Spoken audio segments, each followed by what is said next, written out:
Baik, kita lanjut dulu kepada Prof. Ismet, kemudian terakhir dari Pak Dr. Suryadi ya. Kalau silakan Pak Ismet, gimana pandangan Pak Ismet sudah mendengar dialog terima lebih 3 kasih, jam nih? Prof. Pasli. Ya, terima kasih banyak Prof. Pasli. Assalamualaikum warahmatullahi wabarakatuh. Untuk para seniman dan tokoh-tokoh yang luar biasa ini. Bagi saya, Prof. Pasli, ternyata yang saya alami sore ini atau malam di Australia ini jauh lebih banyak daripada yang saya harapkan sebelumnya. Kalau saya berharap, tadinya itu dari rancangan yang dikemukakan tentang pertemuan kali ini, berbicara tentang COVID-19, apa bisa kita kerjakan sekarang dan sebagainya.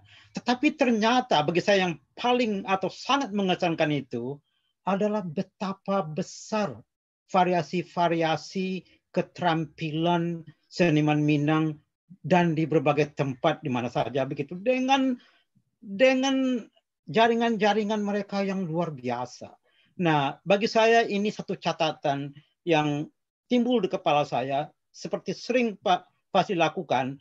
Ternyata hasilnya itu mungkin karena melibatkan orang-orang yang perlu dilibatkan, hasilnya jauh lebih daripada yang direncanakan. Nah, sebagai penutupnya dari observasi saya semacam itu adalah, apalagi Ibu Gemalaranti ada di sini juga dari daerah, itu bagaimana kita ini sebenarnya secara terus-menerus nanti dalam bentuk apa saja merangkul, mencakup semua yang hadir pada sore hari ini. Nah, ini sangat sangat mencengangkan dalam artian baik ya, dengan artian yang luar biasa. Saya berterima kasih diikutkan pada sore hari ini, dan itu saja catatan ringkas dari saya, Prof. Pasli. Wassalamualaikum warahmatullahi wabarakatuh. Waalaikumsalam. Terima kasih Prof. Ismet yang selalu hadir di acara Berminang-Minang ini.